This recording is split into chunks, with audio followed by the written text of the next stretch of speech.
The following episode contains mature themes and strong language. Listener discretion is advised.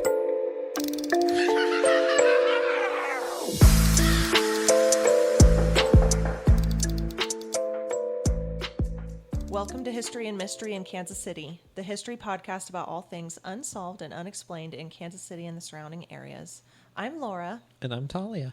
And we are experimenting with some new equipment. Yes, today. I'm very excited. I really love this this feel.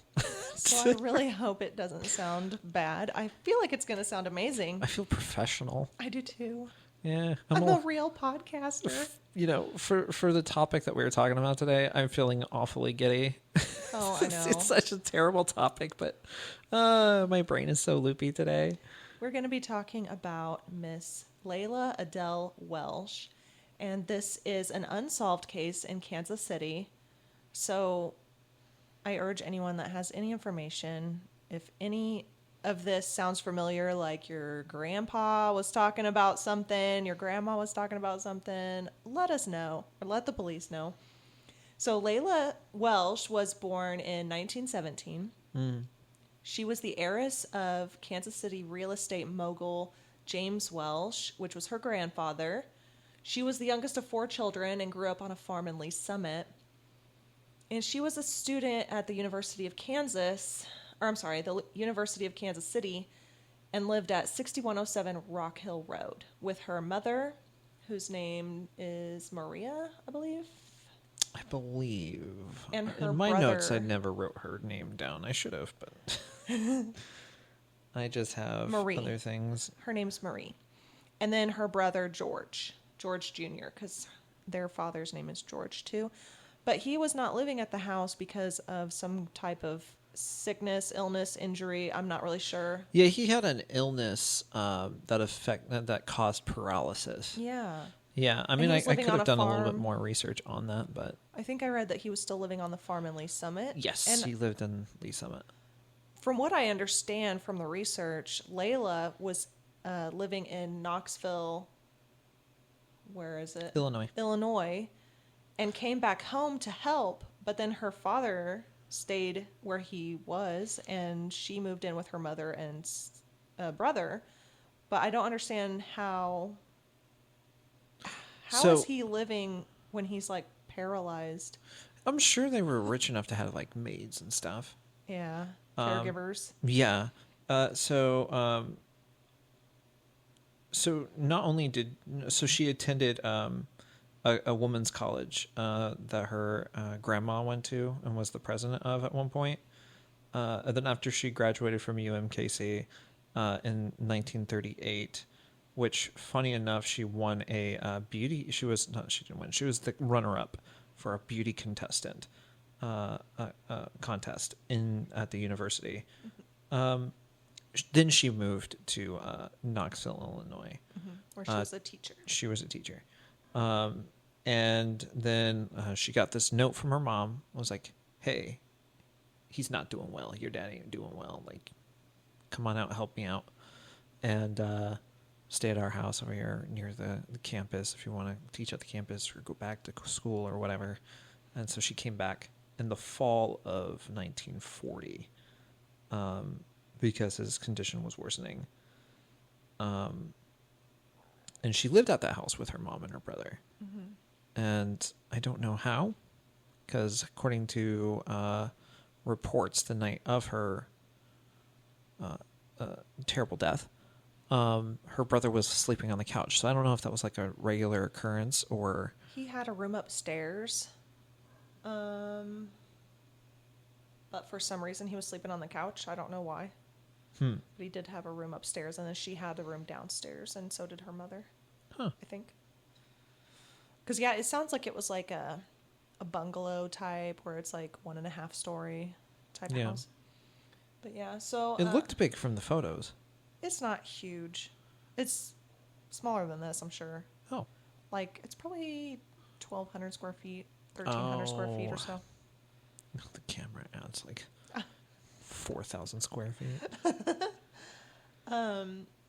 So, on March 9th, 1941, she went on a date with Richard Funk, who she had been dating on and off for about 5 years, and they went to the circus. She and Richard had which he liked to go by Dick, by the way, Dick Funk, which is the worst name ever. I'm sure you wouldn't do that nowadays, but back in the day, you probably didn't see the correlation. Awful. They had a nightcap at a local hotel around 10:30, and they didn't head home until about 1 a.m.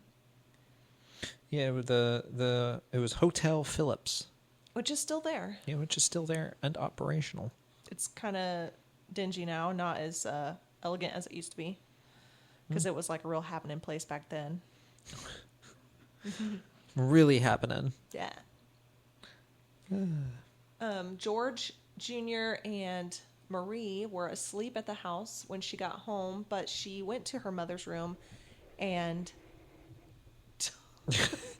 I was hearing a little bit of a weird little echo going on, so I moved my mic a little. Okay. Yeah. She went into and knocked on her mother's room. Oh, what do we need to do? I'm hearing a vibration now. So, don't mind me. Do we need to turn it down? There we go. Or? No, we're good. Okay. We're good. Sorry, everyone. So she went. He's just being weird over here. She went to her mother's door and asked her mother, woke her up and asked her to wake her up at 9 a.m. so she could either go to church or do something. There was varying reports. It was either eat breakfast or go to church. Yeah. Or both. Why not both? Wake up so we can go to church after you eat some breakfast. Yeah. Just have a good day. Start it right. Sounds like a good time. So,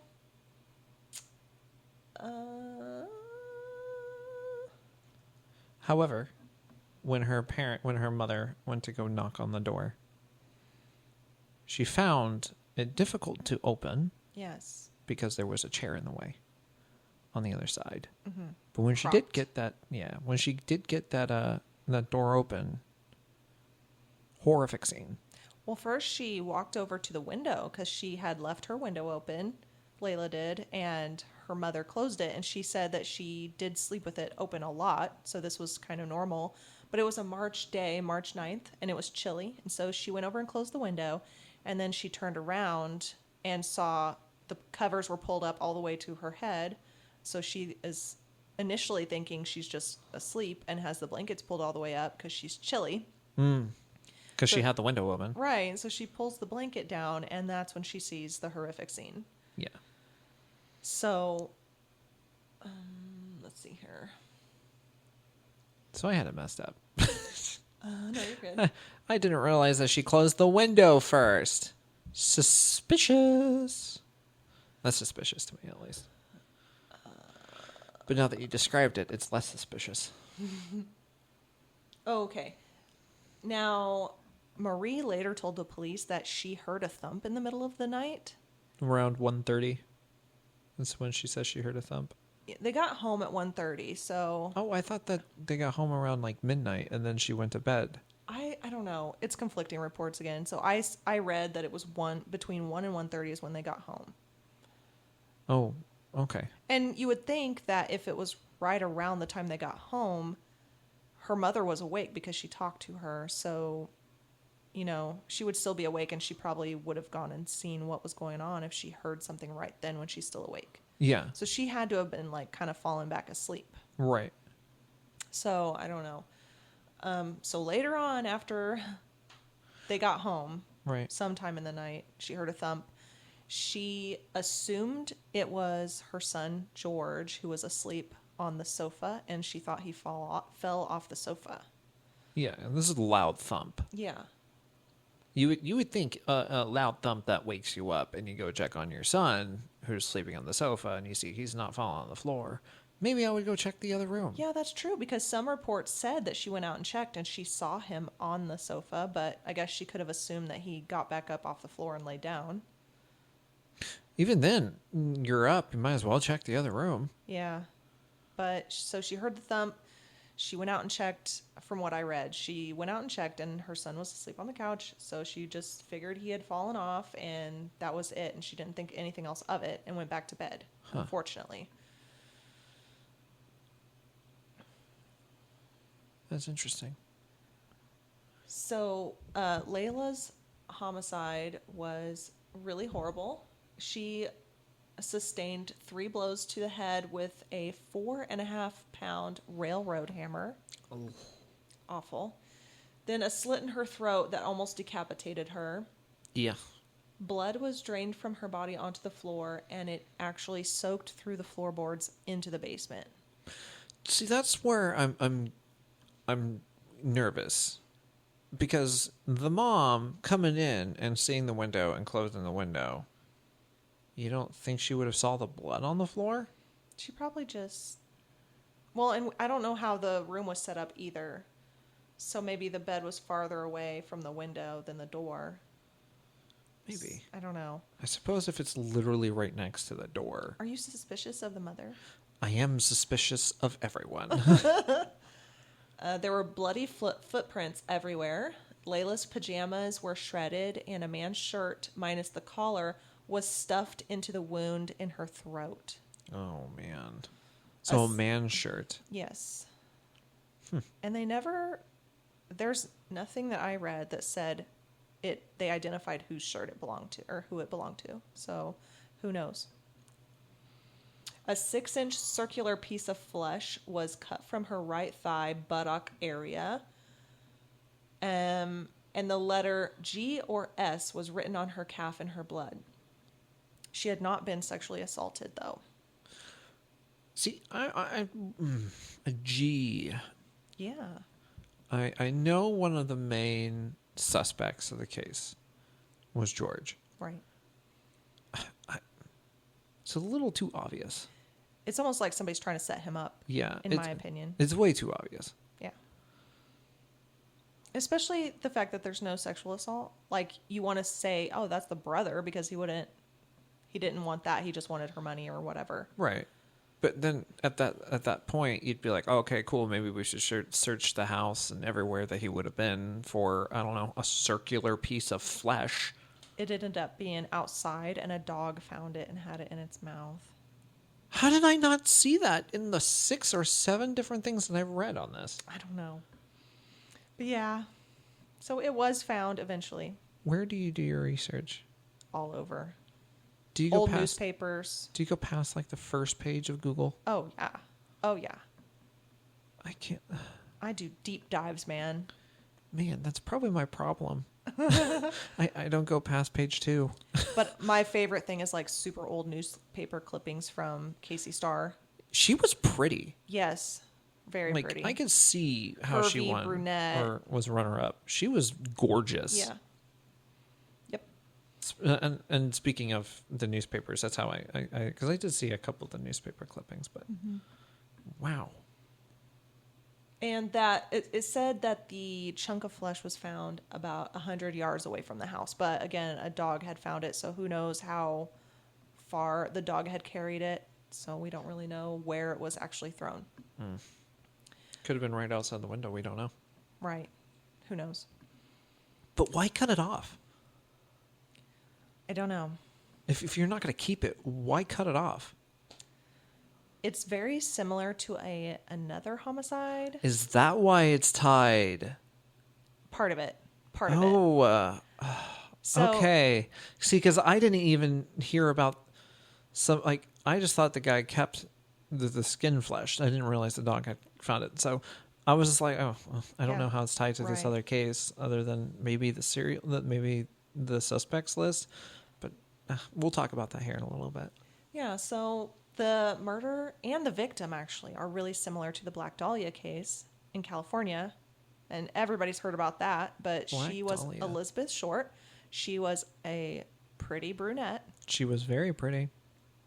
She had lacerations on her forehead, which appeared to be inflicted by a blunt instrument, like a hammer. Okay. Or whatever was used. What was it? What did they use on Layla? They used a railroad spike. Yeah, or railroad hammer. So yeah. I forgot to. Let me go back. After the murder of Layla, the killer left the hammer at the foot of her bed and stuck the knife into the ground outside the window. So it could be that's where he left the flesh. I don't know. Police discovered the killer's bloody cotton gloves as well as the chunk of flesh about 100 yards away from the house. Forgot to mention we're that. dealing with a 1941 O.J. Simpson. Yeah. Pretty much. So for Elizabeth Short, going back to her, she had several lacerations that were inflicted by a blunt object, like a hammer.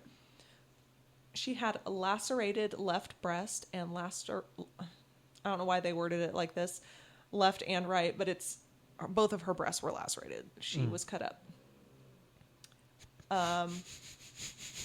Some of that skin had apparently been removed. There was a tic-tac-toe slashing on her right hip. Her mouth was slashed 3 inches from the corners, and the upper lip was deeply lacerated on the right-hand side. There was also possible strangulation marks on the neck and definite rope or tie marks on her legs and arms. Upon removing all of the body, the coroner found that the grass underneath the body was still wet with dew, indicating it was placed after the dew fell in the early morning hours of January 15th, 1947. There was flesh cut from her left thigh, approximately a pound. But that pound of flesh, instead of being thrown out, was stuffed in her vagina. That's awful. Yeah. Just awful. And for Leila, they said it was a sizable chunk. I've seen them describe it as about the size of a saucer. That's some heavy flesh. So that's about the same size. And in Leila's case, they shoved a shirt in her open wound. And in Dahlia's case, they shoved flesh in her vagina. Interesting. So they are very similar. And they both were beautiful brunette young women. Yeah. And it was really close together timeline-wise. I could see how these could be possibly tied. Now I'm gonna blow your mind even more. Okay. So besides George Welsh, we can talk about him, but they found his fingerprints in the room, but he lives there, so. Makes sense. And then some people in the town were like, oh yeah, I sold him that white glove, but they couldn't be conclusive. And it was very, very big in the news, and I feel like a lot of people were just coming forward going, oh yeah, I sold it to him. Oh yeah, it was. They want some clout. Yeah. Sell some stuff at their store. Yeah. And there was conflicting stories on both accounts saying, oh no,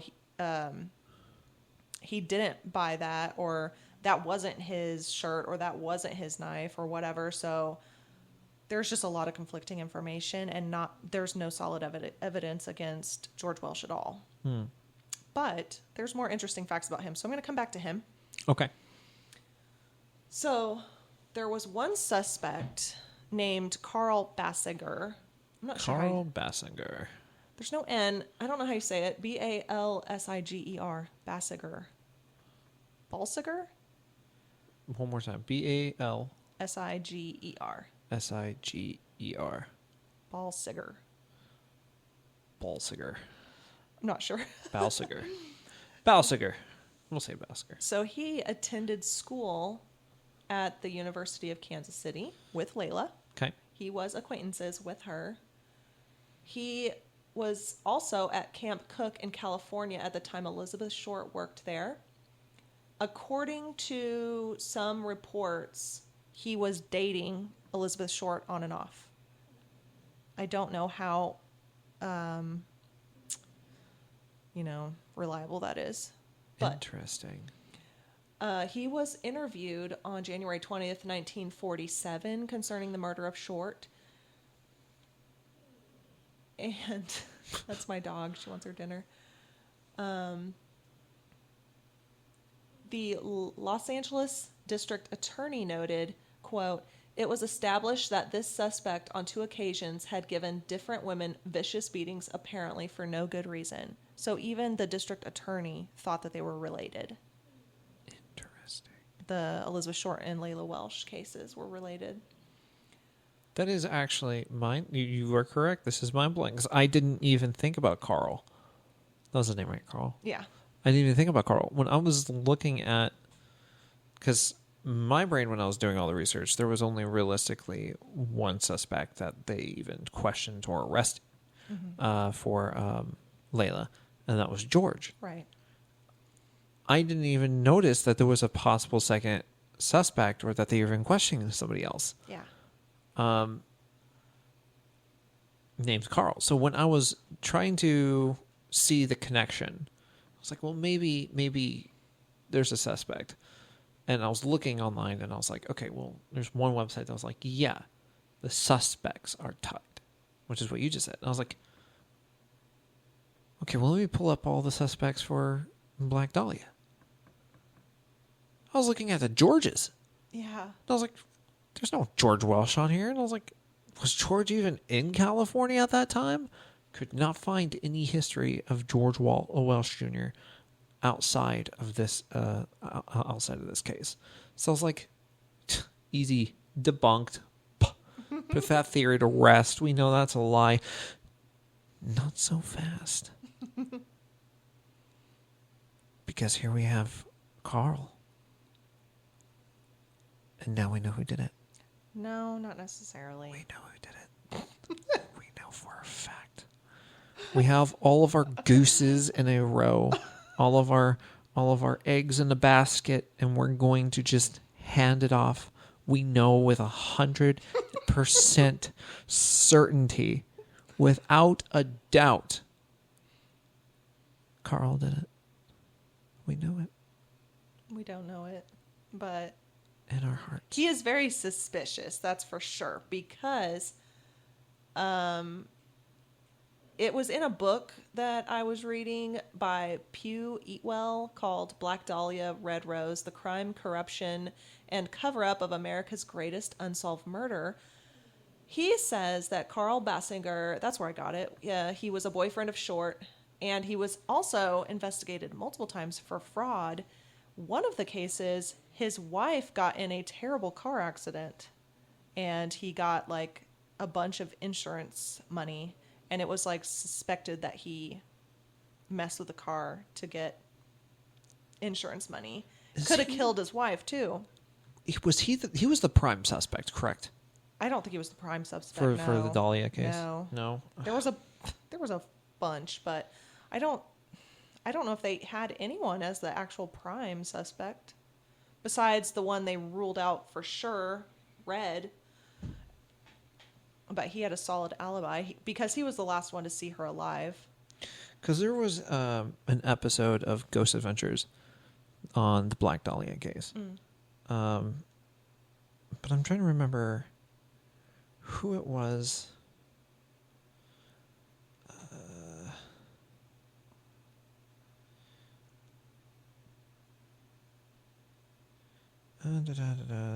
That had a house that was in near was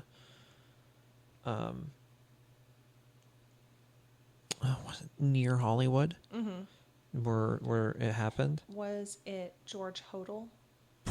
Probably. I was looking for connections with him and Layla, but I couldn't find anything. But George Hodel was one of the. He was a plastic surgeon, right? He was a surgeon. Yeah. A doctor of some sort. He had a really dark fantasy world that he was living in, apparently. Yeah, he had like a dungeon in his house. Yeah, he was crazy.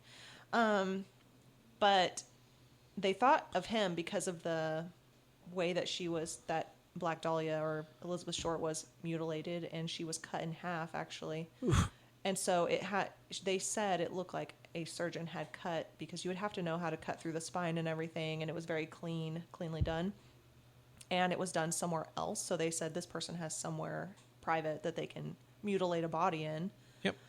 And his son, I'll have to post the links and everything because I can't remember all the details, but his son is a police officer, and he even accuses his dad. He's like, he was a serial killer, and he killed all kinds of people, including the Black Dahlia. He said that there was multiple victims that he killed in the basement.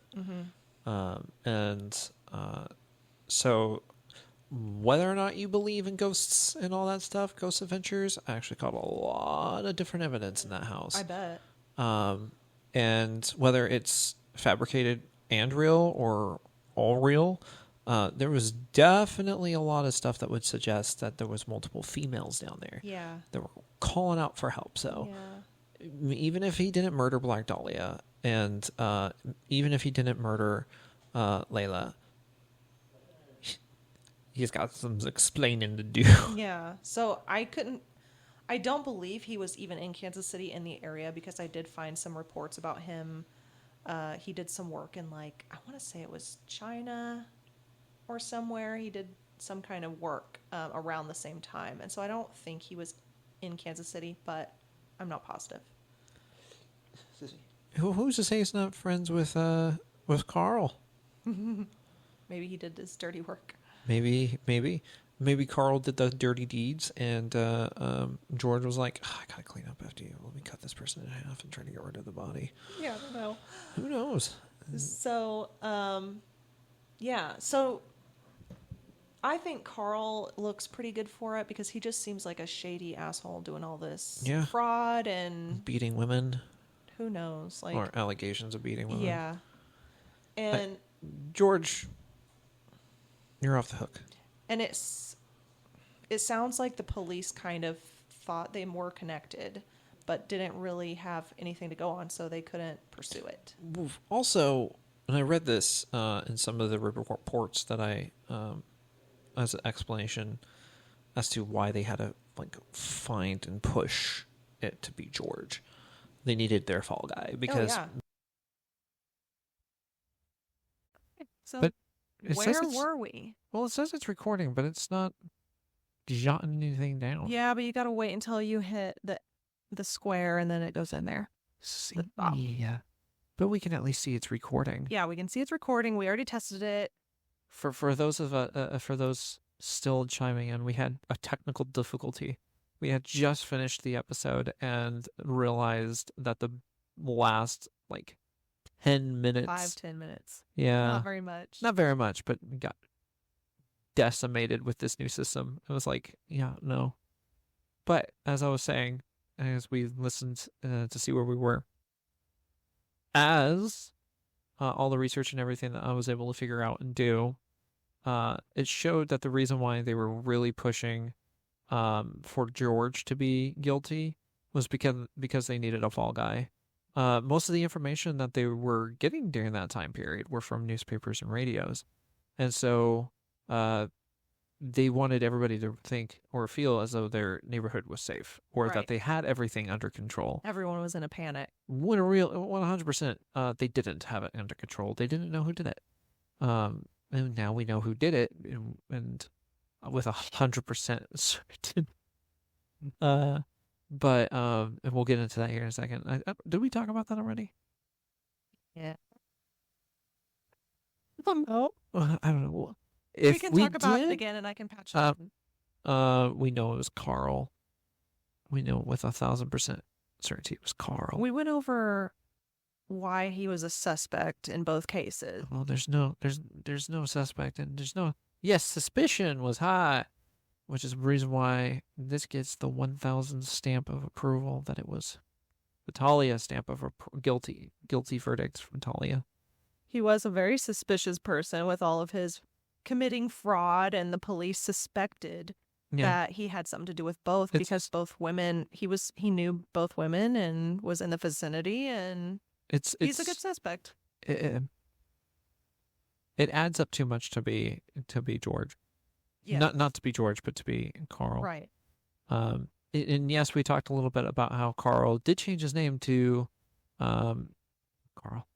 George changed his name to C. Willis.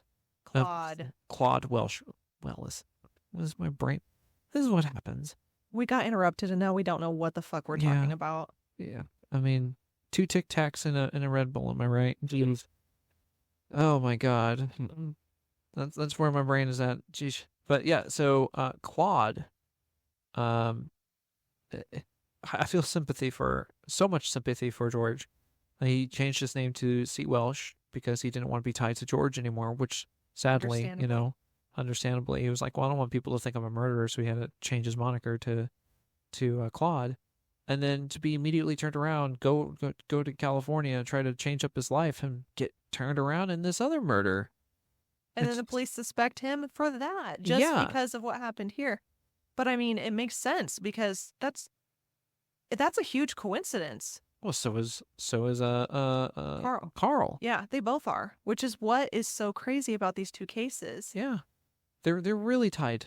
They are tied on some level. That truly blew my mind, and because you were like, hey, they're tied. Yeah, I think they're tied, and I try to do my due diligence. I did try to do my due diligence this time, and quite proud of myself for that. And all I'm gonna say is, Claude, you're innocent. It was Carl. Yeah, all along. I think it was too, because I don't know if this was after the recording cut off or whatever, but George's mom vouched for him. She saw him on the couch in the middle of the night. Yep. And like Talia said earlier, and I don't know if this was included, but it would be impossible for him to go kill his sister in that room with all the violence that happened in that room, and for her to hear the thud, which we all think is when the murder was occurring, and then for him to jump out the window, run around, go back into the house, and sleep, be on the couch. And put the chair up. Yeah. And for him to be on the couch when she goes to check the thump. Yeah. So it seems impossible for George to be the person who did it. Yeah. 100%. It's, I think it's, because, I mean, sure, he was young and he was agile, I'm sure, but like, come on. Not that fast. That's scary fast. Yeah. Unless maybe that's the reason why he dropped the flash. He would. Because he was trying to rush over to get back on the couch. And he didn't mean to, and he was trying to keep it. Why would he want to keep a piece of his sister's butt cheek? People are weird.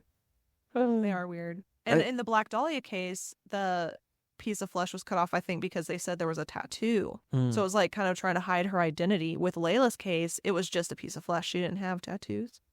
Yeah. And it, you know, that's a sizable chunk. Yeah. I'm pretty sure that probably weighed, and with how deep it was, they said that, I'm sure it probably weighed probably close to a pound. So he got his pound of flesh. Yeah. I wonder if that's what that meant. Oh my God. We're just thinking about this now. Ooh. They did investigate a couple of her ex-boyfriends, including the guy she went out with, Dick Funk.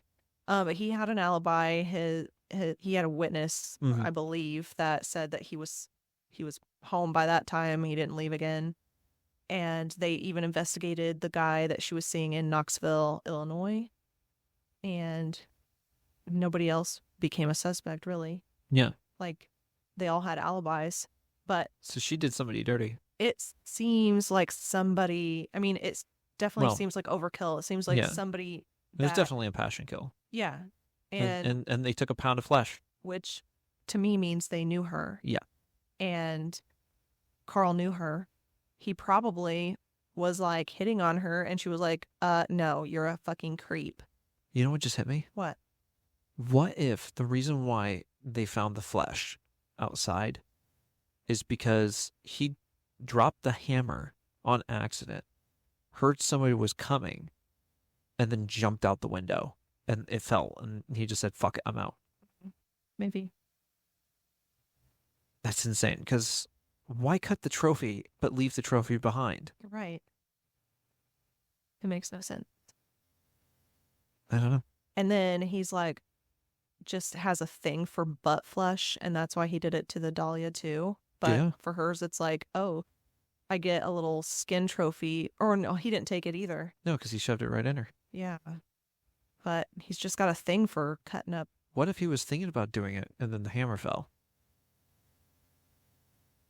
Like.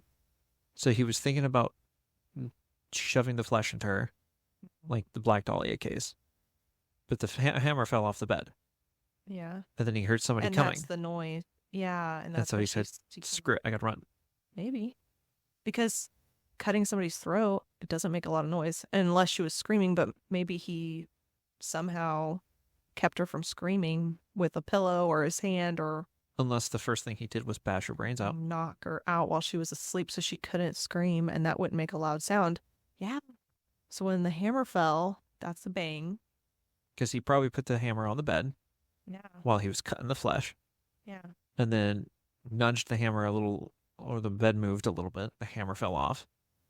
And then he was like, ah, shit, well, I was going to put this inside, but now I can't. Yeah. And so now he had the opportunity 6 years later in the Black Dahlia case. Yeah. Ew. Yeah, I for sure think it's Carl. I mean, this is going to be an unsolved case forever. We're never going to know. But Yeah. he's a good suspect, in my opinion. Yep, 100%. And I don't know if this got recorded or not, but don't drive by the house. Yeah, and give Don't the drive- people their privacy. It is owned by just a family. You cannot just go and have a tour. If you're driving by and you just like under your breath go, rest, cool. Yeah. But don't stop and gawk. Yeah. Yeah, that just wouldn't become. How would you feel at like a lot of people just stopped at your house and they're just like, let me pay my respects. And they're like, what are you talking about? Yeah, they probably don't even know. No, they probably don't. Because it's not a very talked about case, which is really sad. Like the Black Dahlia got all of that publicity. This one did back in the day, but nobody's really talked about it since, I feel like. Yeah. And so It's strangely not as popular as the Black Dahlia case. But additionally, like in the state of Missouri, like, it's not required by law for real estate agents to tell you if somebody died in the house or not. That's not required for them to do. Like, you could be living in a house that somebody died in and you not know. So it's very possible that like these owners just don't know just how historical their house is. yeah, I would love to buy it. That'd be nice. It's not in the best neighborhood, but it's not in the worst neighborhood, like we were saying earlier. Yeah. And it's a cute little bungalow. It is nice. Cute little. It was cute in the house and the pictures and stuff. So. And another thing that I was going to mention, I didn't, because I forgot. There's pictures of the police actually burning her mattress, and so the police, like, I feel like they kind of gave up on the case and fucking burnt a huge piece of evidence that they could have. True. I mean, hopefully they cut out pieces of like blood stains and things like that to take. Well, But this is also the 1940s. They probably didn't have like blood. They probably didn't they do that had- kind of stuff, right? they may have done like blood spatter analysis, quote unquote, but they definitely didn't have DNA. But, you know, people, even back in the 40s, they a lot of times would save that stuff. I don't know why, just in case for future. And that's how we're solving so many unsolved murders now. And so they could have had something. So They could have, if they had done that and supposed of burning it, we probably would have answers now. Probably, because they probably would have. If they probably could have found DNA of George, I'm sure, and DNA of Carl, who Talia believes with 100% certainty that it was. Speaking to myself in third person, jeez. We would have answers. yeah, hopefully. Or if it was somebody completely else, like Dick Funk. Yeah. Even though he had a solid alibi, so he was dismissed as a suspect, but we'll just never know. So if you have any information, if you have heard stories from like your grandpa or your grandma, or you found some weird newspaper clippings in their closet after they passed away or something, Or just a trunk full of flesh, flesh from butt slices, booty slice. let the police know, and so we can get some answers. And then email us. Yeah, I would love to know if anybody knows anything. Yeah, just email us. Just email. Could you imagine we get like 20 emails? Just, hey, I found butt flesh. but I found butt flesh in my grandma's chest up here. Like, why? 911, I need some help? This is an emergency? Well, it's part of a bullet. Photos? Yeah. Just selfies are also piling up in the chest. God. 40 years it'll be that way. Just like a Real. burner cell phone, just Yeah. with tons of photos on it. Or Polaroids. USB drives. Yeah. Jeez. Oh my goodness. Oh. Yeah. So check us out on Facebook. The Facebook group is History and Mystery in Kansas City. No, it's not. YouTube. The YouTube is History and Mystery in Kansas City. I had it right last time. Yeah, hey, you know. And the Facebook group is History and Mystery KC And the Patreon, if you would like to donate to our little tiny show here, Do it. is Patreon/History and Mystery KC It's $2 a month, and you get bonus episodes, which are extra episodes, and they are super, super fun. Do it. And eventually I want to send out like stickers to paid members and things like that. That'd be fun. It's cheaper than your OnlyFans accounts. Let's go. You actually get some actual good, wholesome quality content on this. Please leave us a review or comment or email us at historyandmysterykcpod@gmail.com to let us know story suggestions and comment if they're nice. Yeah.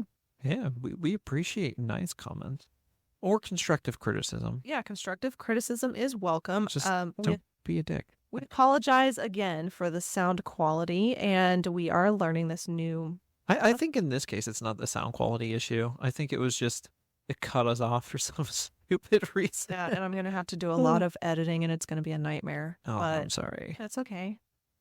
It's not your fault. Well, I mean... No, it's that thing's fault. But anyway. Yes. In the meantime, stay aware, alert, and alive. Bye. Bye.